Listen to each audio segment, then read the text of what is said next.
23 stab wounds, stolen girlfriends, and lawsuits that lasted decades. These music legends took band tension to a whole new level. We're talking about hatred so deep that even death couldn't heal the wounds.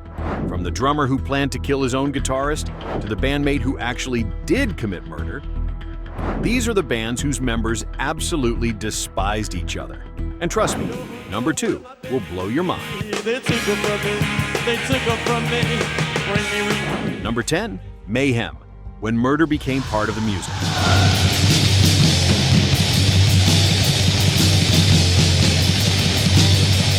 This Norwegian black metal band didn't just hate each other, they literally turned death into merchandise.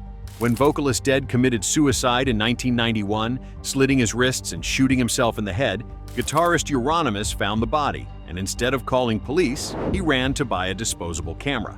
He photographed Dead's corpse, rearranged items at the scene, and later bragged to bassist Necrobutcher by saying, "Dead has done something really cool. He killed himself." But it gets darker. Euronymous collected fragments of Dead's skull and made necklaces, giving them to musicians he deemed worthy in the black metal scene. One skull fragment sold for $3,500 in 2018. He even used one of the suicide photos as cover art for a bootleg album called Dawn of the Black Hearts, arguably the most controversial album cover in metal history. Necrobutcher was so disgusted by Euronymous exploiting his friend's death that he planned to murder him. But bassist Varg Vikernes beat him to it.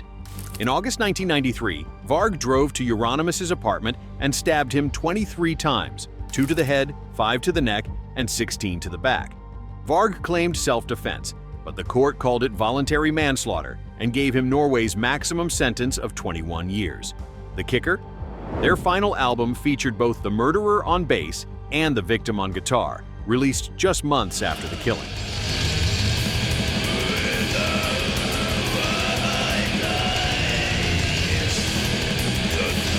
Number 9, Pantera, the insult that preceded a tragedy.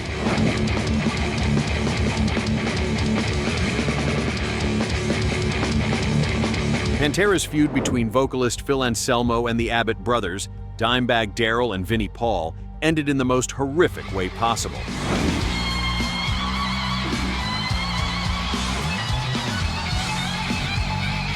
After years of tension over Phil's heroin addiction and side projects, the band imploded in 2003. But Phil couldn't keep his mouth shut.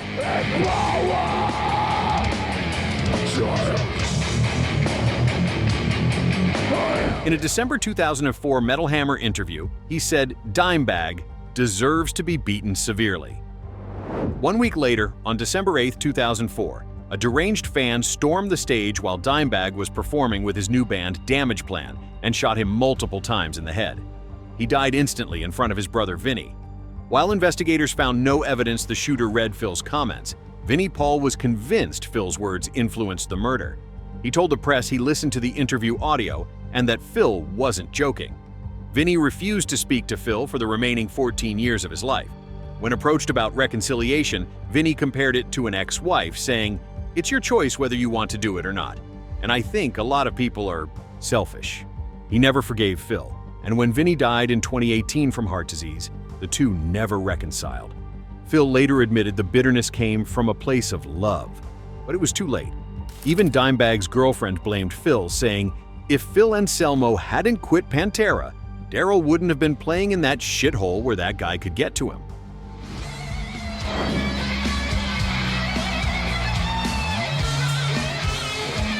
Number 8, QUEENSRÄCHE, the Sao Paulo Spitfest.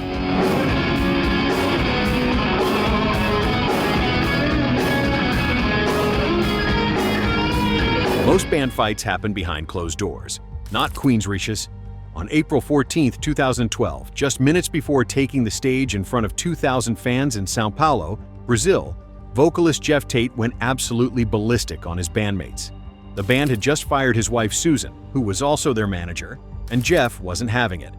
According to sworn declarations, Jeff walked up to drummer Scott Rockenfield and spit directly into his face while screaming obscenities. Then he knocked over the entire drum kit. He moved to guitarist Michael Wilton, got in his face, and punched him on the right side of his head. When Scott came to help, Jeff punched him in the face twice. The local security and crew had to physically restrain Jeff as he chased band members around the stage, spitting at them and threatening more violence. But here's the insane part. They still played the show.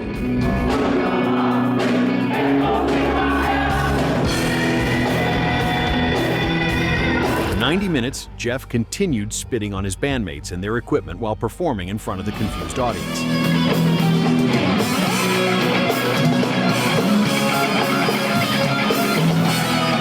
Security had to escort the other members directly to their transportation after the show to avoid further assault. The band fired Jeff a month later, sparking a 2-year legal battle where 2 versions of QUEENSRÍCHE toured simultaneously.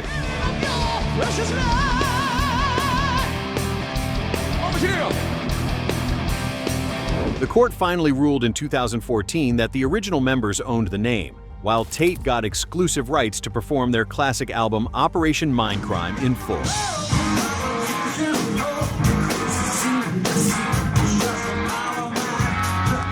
Even then, Tate could only call himself original lead singer of QUEENSRÍCHE for 2 years, and in text 50% smaller than his own name.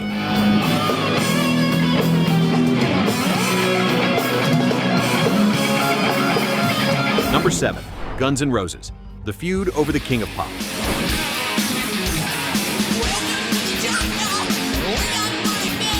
Axl Rose and Slash spent nearly 2 decades refusing to be in the same room, and it all came down to creative control, ego, and Michael Jackson.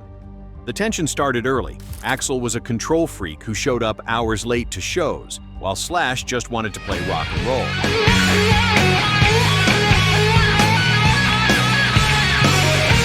But the breaking point came in 1994 when the band was asked to cover the Rolling Stones' Sympathy for the Devil for the Interview with a Vampire soundtrack.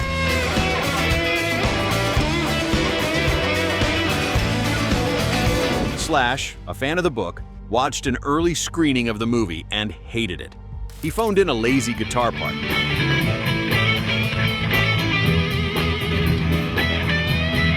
Axl loved the film and demanded Slash re-record his parts to match Keith Richards' original. When Slash refused, Axl brought in another guitarist, Paul Tobias, to play the same parts on top of Slash's recording. That was the final insult. But there was more fuel on the fire. According to their former manager Doug Goldstein, Axl was molested as a child and despised Michael Jackson over the abuse allegations. When Slash agreed to perform with Jackson for money, specifically for a big screen TV, Axl saw it as a personal betrayal.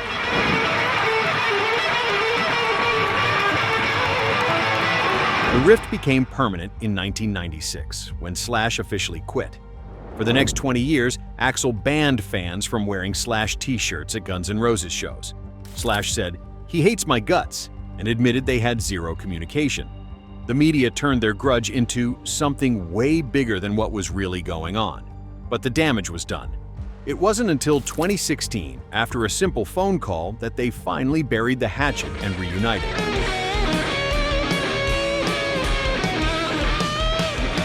Slash admitted their differences came down to misunderstanding, proving that sometimes the biggest feuds are built on the smallest foundations.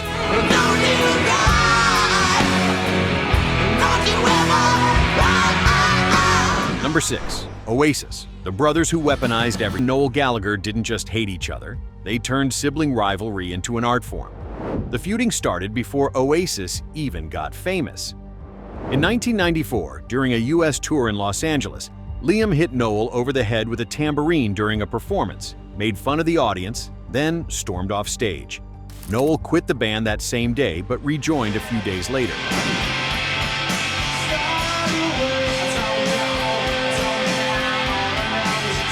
A year later, in 1995, while recording What's the Story Morning Glory, Noel got so angry when Liam brought friends to disrupt the studio that he grabbed a cricket bat and tried to hit Liam in the head with it. The attacks were mutual and frequent. In 1996, Noel refused to perform at MTV Unplugged, forcing Liam to sing alone.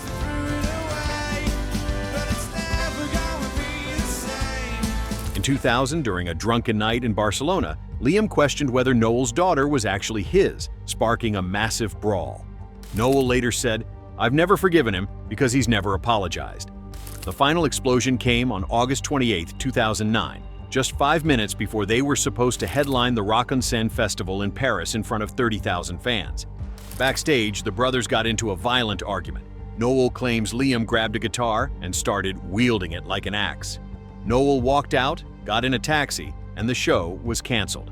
He posted a statement saying, "I simply could not go on working with Liam a day longer."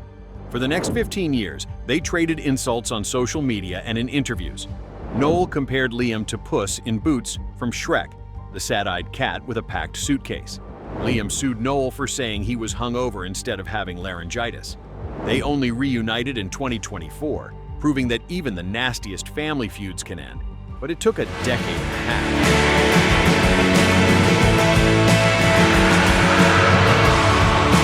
Before we continue with the rest of this list, I want to hear from you. Drop a comment and let me know. Which of these feuds shocked you the most so far? Are you Team Axl or Team Slash? And honestly, could you forgive a bandmate who turned your friend's suicide into merchandise? Let me know in the comments below. And don't forget to like and subscribe because the last bands are just as insane. Number 5. Van Halen, the ego battle that never ended.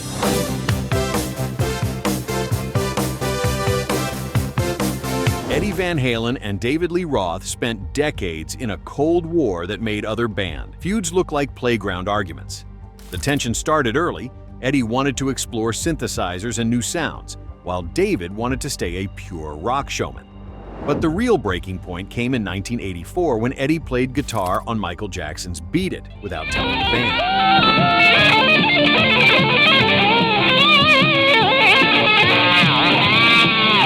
That solo blocked Van Halen's own album from hitting #1, and David never forgave him. By 1985, David left to pursue a solo career.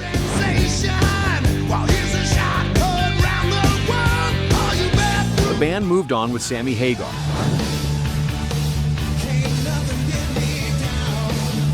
But in 1996, they attempted a reunion. At the MTV Video Music Awards, Van Halen reunited on stage for the first time in over a decade to present an award. We're here to present the award for Best Male Video. Michael? Have you noticed how things have changed a lot since the last time we were up here, really? Backstage, when reporters asked about a potential tour, Eddie mentioned he needed hip surgery first. David exploded, saying, "My answer would be different. I got 3 answers to that one question. Let's go, let's go, let's go." Eddie confronted him afterward, and David allegedly said, "Tonight's about me, not your hip." Eddie shot back, "If you ever speak like that to me again, you better be wearing a cup." That was the end of reunion attempt #1. They finally reunited in 2007 and toured together until Eddie's death in 2020.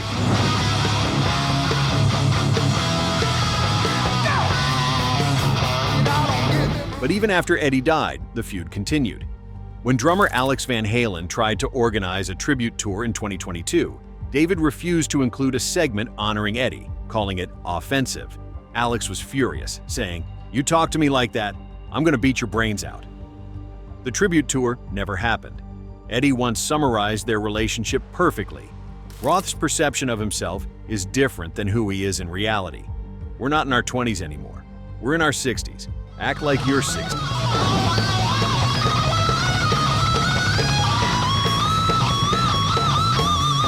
Number 4. Metallica, the bus ticket that fueled revenge.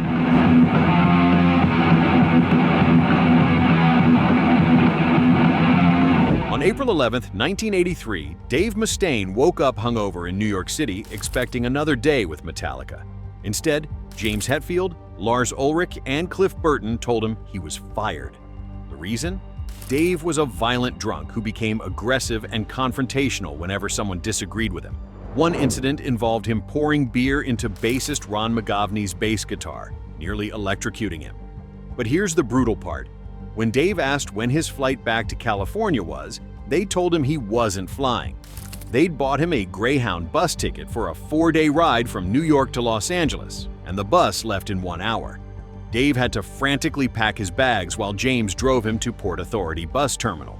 What Dave didn't know was that Metallica had already hired Kirk Hammett as his replacement 10 days earlier. During that 4-day bus ride, Dave fumed and plotted his revenge. He scribbled lyrics on the back of a political handbill that read, The arsenal of Megadeth can't be rid. He decided to start his own band and call it Megadeth.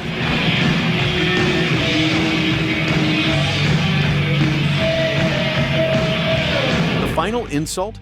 Metallica went on to record Kill 'Em All, using songs Dave had written, and Kirk Hammett played Dave's guitar parts.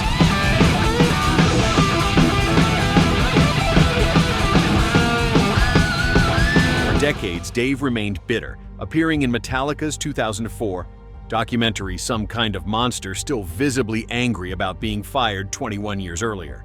He admitted, "The thing that really upset me was that they never gave me a warning, and I never got a second chance."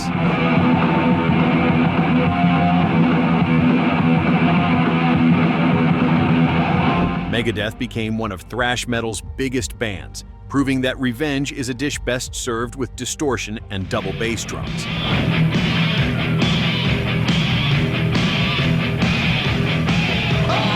Number 3, Black Sabbath.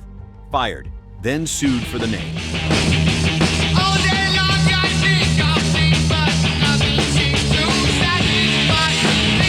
In 1979, Black Sabbath was falling apart. Ozzy Osbourne was missing for weeks at a time, getting drunk at clubs while the rest of the band waited in their rented Los Angeles house to write their next album. Guitarist Tony Iommi later said, "It got to a stage where nothing was happening with him. He came apart on us."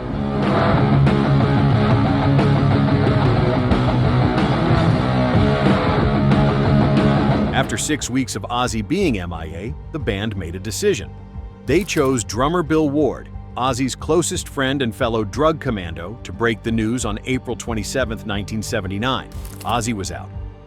Ozzy later wrote in his autobiography, I Am Ozzy, that he felt betrayed, saying the band should have stuck by him instead of kicking him to the curb, especially since they weren't exactly sober themselves. But the real nastiness came 30 years later. In 2009, Ozzy sued Tony Iommi in Manhattan federal court, claiming Tony had illegally assumed sole ownership of the Black Sabbath name and trademark.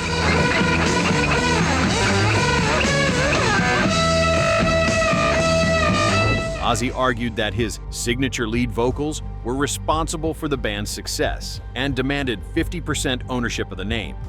Tony fired back, noting that he'd been the only constant member of Black Sabbath for 41 years and had registered the trademark in 2000. He also pointed out that the other members, including Ozzy, had legally relinquished rights to the name in the 1980s. The timing was especially bitter because Tony and bassist Geezer Butler were touring as Heaven and Hell with Ronnie James Dio.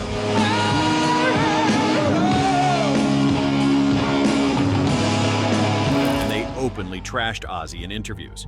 Geezer said working with Dio was 100% easier, adding, "If we'd written this album with Ozzy, we'd still be working on the first track." The lawsuit was settled out of court later that year, but the damage to their friendship was permanent.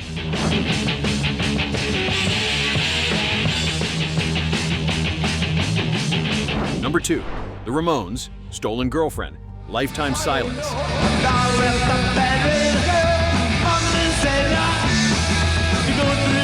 Joey Ramone and Johnny Ramone weren't actually brothers, they just shared a stage name. And they couldn't have been more different. Joey was a liberal hippie who believed in peace and progressive politics. Johnny was a staunch conservative Republican who supported Reagan. They argued constantly about politics, but what destroyed their friendship forever was a 16-year-old girl named Linda. Linda met Joey first in the late 1960s, and they fell deeply in love. They got engaged and had a beautiful relationship, until Johnny fell in love with her too. Linda later admitted that Johnny always gets what he wants, and eventually she couldn't resist. Joey knew he couldn't compete, and he started repeating to Linda every day, "I'm not going to be able to get rid of Johnny." They broke up so Linda could be with Johnny, and she married him in 1984. Joey channeled his heartbreak into one of the Ramones' most famous songs, "The KKK Took My Baby Away."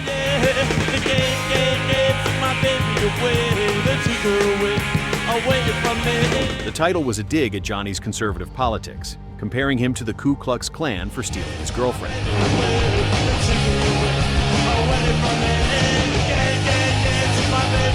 From that point on, Joey and Johnny didn't speak to each other for over a decade. They performed together, recorded albums together, and toured together. But backstage, they were strangers.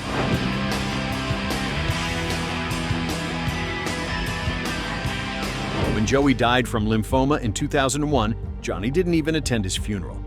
"I wouldn't want him coming to my funeral," Johnny said coldly, "and I wouldn't want to hear from him if I were dying. I'd only want to see my friends." Even in death, the silence remained unbroken.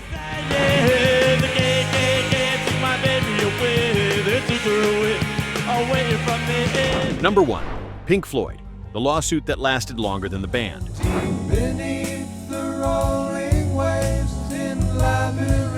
Roger Waters and David Gilmour have been feuding for 40 years, longer than they were ever bandmates. It started in 1985 when Roger quit Pink Floyd, convinced the band couldn't continue without him. He invoked the leaving member clause in his contract and declared himself the main creative force.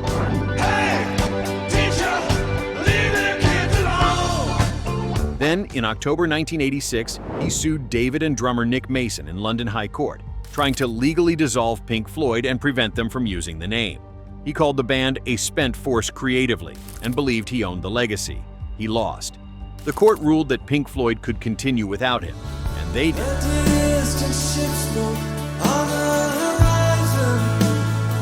Releasing successful albums and touring to massive crowds. Roger was furious, claiming the court wasn't interested in moral justice, only in treating the name as a piece of property. Years later, Roger admitted, "I was wrong. Of course I was. Who cares?" But he clearly still cared. The feud exploded again in 2020 when Roger posted a video complaining that David banned him from Pink Floyd's social media. "David thinks he owns Pink Floyd, that he is Pink Floyd, and I'm irrelevant," Roger fumed. David thinks he owns it. I think he thinks that because I left the band in 1985, that he owns Pink Floyd, that he is Pink Floyd. In 2022, they fought over the re-release of the Animals album, with Roger accusing David of blocking it, and David accusing Roger of forcing unapproved liner notes. Roger published the liner notes on his own website out of spite. Things turned truly ugly in 2023 when David's wife, Polly Sampson, publicly called Roger anti-Semitic to your rotten core and a Putin apologist, lying, thieving, hypocritical, tax-avoiding, lip-syncing, misogynistic, sick with envy megalomaniac. David endorsed every word by reposting it and adding every word demonstrably true. Roger called the accusations incendiary and wildly inaccurate. When asked in 2024 if he'd ever perform with Roger again, David said, "Absolutely not. I tend to steer clear of people who actively support genocidal and autocratic dictators."